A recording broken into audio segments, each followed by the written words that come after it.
Good morning students. बच्चों, आप पढ़ रहे थे जेनेटिक्स यानी कि हेरेडिटी। आपने पढ़ा था आनुवांशिकता क्या है, जो पीढ़ी दर पीढ़ी लक्षण एक पीढ़ी से दूसरी पीढ़ी में पहुंचते हैं वे क्या कहलाते हैं, आनुवांशिकता कहलाते हैं। ठीक है, हेरेडिटी कहलाते हैं। और हेरेडिटी में हमने आपको बताई थी कि इनमें विभिन्नताएं भी होती हैं तथा दो प्रकार की विभिन्नताएं होती हैं, एक कायिक विभिन्नता है, दूसरी जननिक विभिन्नता है। उसके बाद हमने बताया था आपको विभिन्नताओं का महत्व। अब आज हेडिंग डालेंगे जनन के दौरान विभिन्नताओं का संचयन। लिखेंगे जनन के दौरान विभिन्नताओं का, जनन के दौरान विभिन्नताओं का संचयन, यानी कि जब रिप्रोडक्शन क्रिया होती है तब विभिन्नताएं आ जाती हैं। लिखेंगे जनन के दौरान एक पीढ़ी से दूसरी पीढ़ी के, जनन के दौरान एक पीढ़ी से दूसरी पीढ़ी के जीवों को, एक पीढ़ी से दूसरी पीढ़ी के जीवों को शरीर की संरचना एवं लक्षण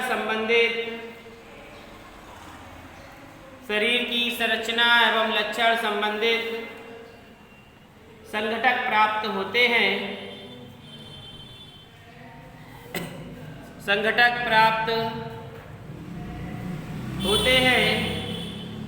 जो नए लक्षणों का निर्माण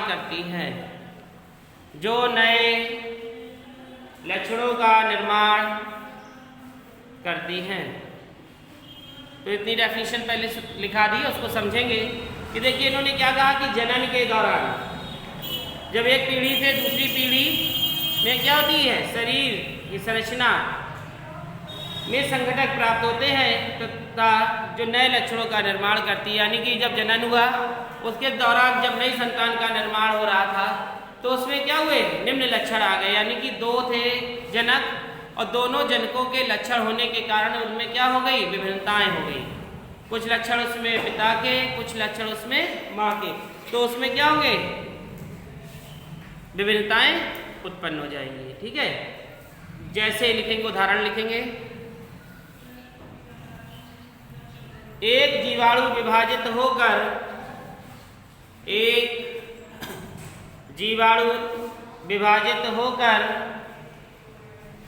दो जीवाणुओं को उत्पन्न करेगा। एक जीवाणु विभाजित होकर दो जीवाणुओं को उत्पन्न करेगा जो आगे और दो जीवाणुओं को उत्पन्न करेंगे। अब देखिए कैसे इन्होंने बताया कि एक जीवाणु है, इसने कितने किए, दो जीवाणु को उत्पन्न कर दिए। अब दो जीवाणु क्या करेंगे, दो को उत्पन्न करेंगे। ऐसी ही प्रक्रिया चलती रहेगी। तो क्या लिखा है कि एक जीवाणु विभाजित होकर दो जीवाणुओं को उत्पन्न करेगा जो आगे और दो जीवाणुओं को उत्पन्न करेंगे। ये चारों संतति जीवाणु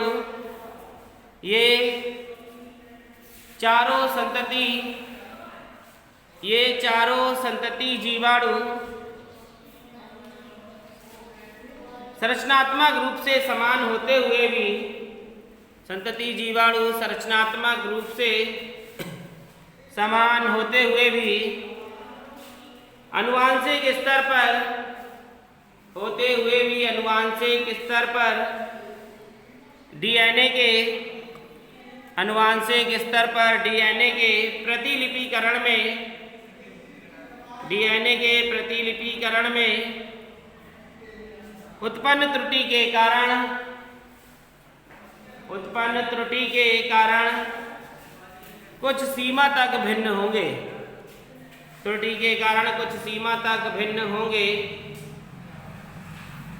ये विभिन्नताएं जो उत्पन्न होंगी, ये विभिन्नताएं जो उत्पन्न होंगी, ये हानिकारक व लाभप्रद, ये हानिकारक व लाभप्रद दोनों हो सकती हैं।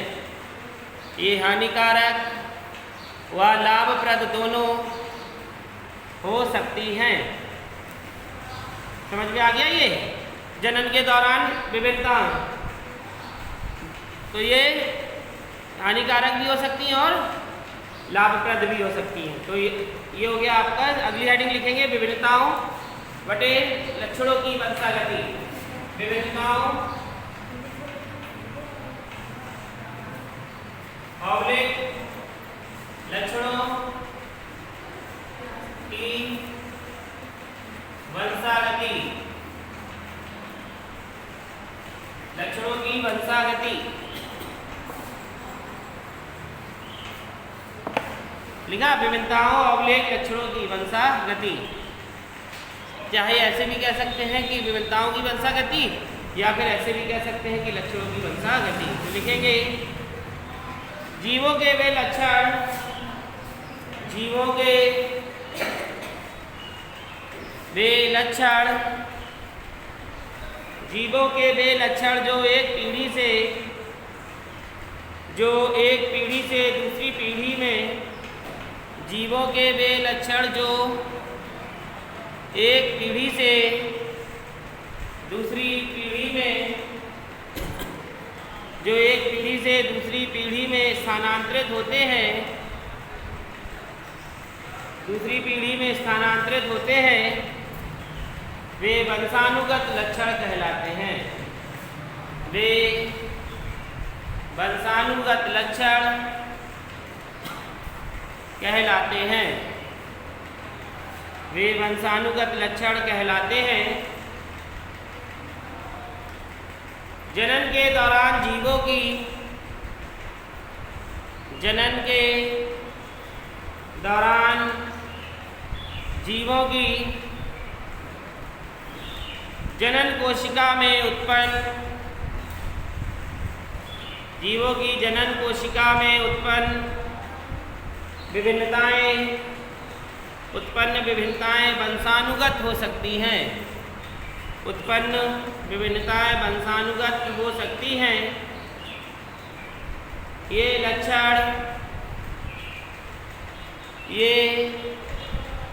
लक्षण गुणसूत्रों पर उपस्थित, ये लक्षण गुणसूत्रों पर उपस्थित जीन्स के द्वारा नियंत्रित होते हैं। जीन्स के द्वारा, जीन्स जो शरीर में पाए जाते हैं, जीन्स के द्वारा नियंत्रित होते हैं।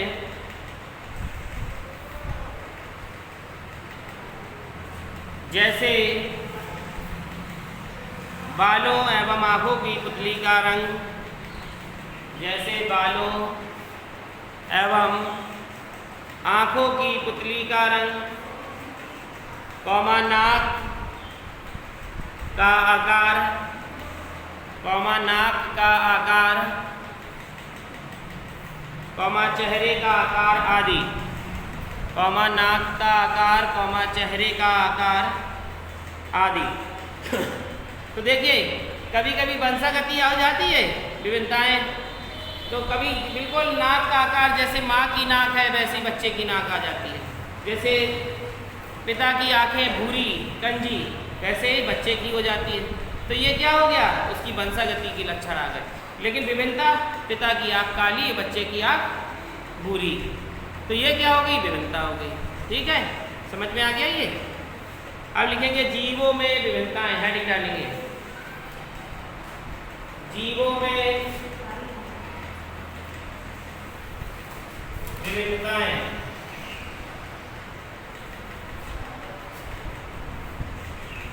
जीवों में विभिन्नताएं, वेरिएशंस इन एनिमल्स।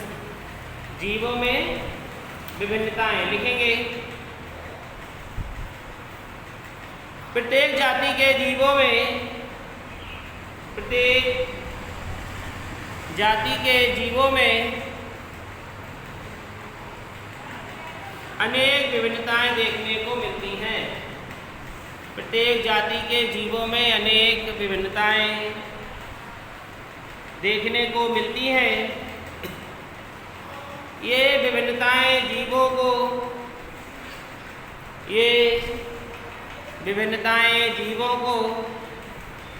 वातावरण के प्रति अनुकूल बनाने के लिए होती हैं। वातावरण के प्रति अनुकूल बनाने के लिए होती हैं।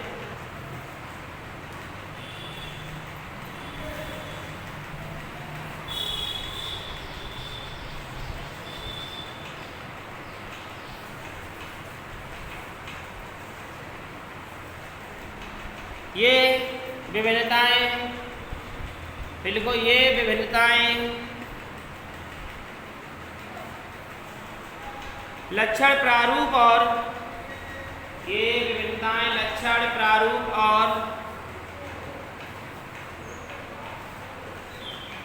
विभिन्नताएं लक्षण प्रारूप और जीन प्रारूप के रूप में पाई जाती हैं।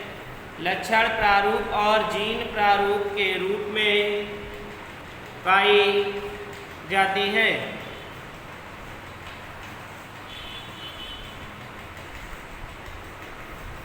इनमें लाभदायक विभिन्नताएं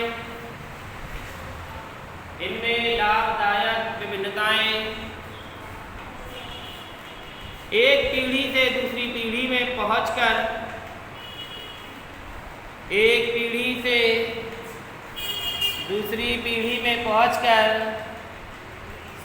लाभ पहुंचाती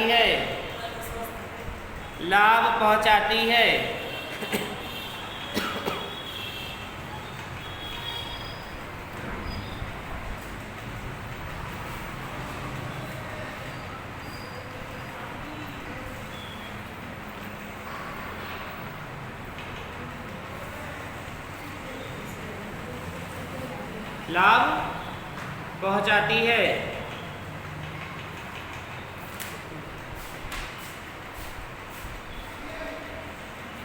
तो बच्चों, आपने समझा कि जीवों में विभिन्नताएं किस प्रकार से होती हैं। समझ में आया? जैसे आपने देखा कि आपके घर पे काली बकरी है, लेकिन जब उसने बच्चों को जन्म दिया तो बच्चे कैसे थे? सफ़ेद या काले सफ़ेद थे। तो बच्चों में क्या आ गई? विभिन्नताएं, है ना। अब जब उनके बच्चे होंगे तो वह कैसे होंगे? वैसे ही चित्तीदार। तो इनमें क्या प्रदर्शित हो गई? विभिन्नताएं। तो इस प्रकार से जीवों में जो विभिन्नताएं देखने को मिलती है यही प्रदर्शित करती है। ठीक है, चलिए अब इसके आगे लिखेंगे।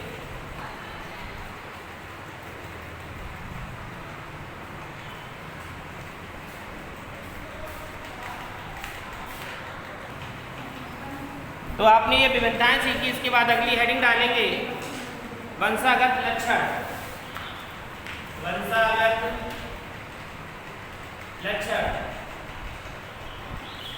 वंशागत लक्षण क्या है? हेडिंग डालने सभी लोग वंशागत लक्षण लिखेंगे। शिशु में मानव के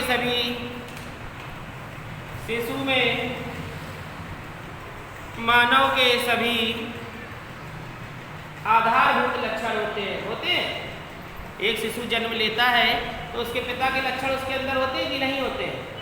तो वही बताया है कि शिशु में मानव के सभी आधारभूत लक्षण होते हैं। फिर भी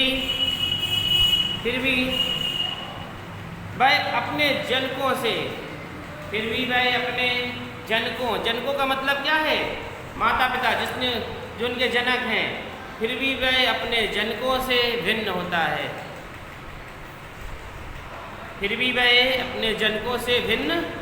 होता है। किसी पेरेंट्स की शक्ल उससे बच्चे से मिलती है?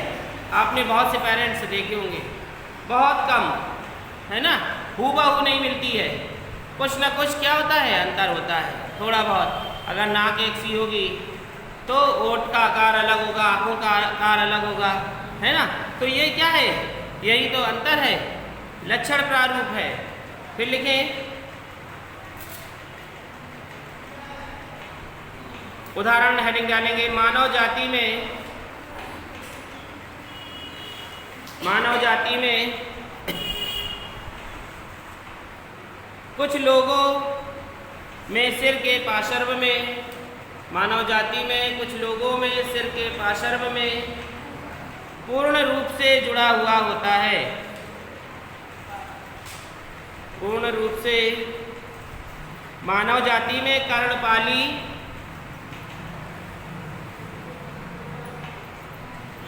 में कुछ लोगों में सिर पूर्ण रूप से जुड़ा हुआ होता है। यानी कि कान जो हैं वो किस में चिपके होते हैं? सिर में ही चिपके होते हैं, बिल्कुल ठीक है। कुछ लोगों में लिखा है ना, कुछ लोगों में कर्णपाली सिर के पार्श्व में पूर्ण रूप से जुड़ा हुआ होता है, लेकिन कुछ में नहीं। जैसे हम सभी के नहीं जुड़े हैं, खुले हुए हैं, लेकिन कुछ में नहीं। ये भी एक परिवर्तन है, ये भी एक परिवर्तन या भिन्नता है, ठीक है। ये भी एक परिवर्तन व भिन्नता है, ठीक है। समझ में आ गया?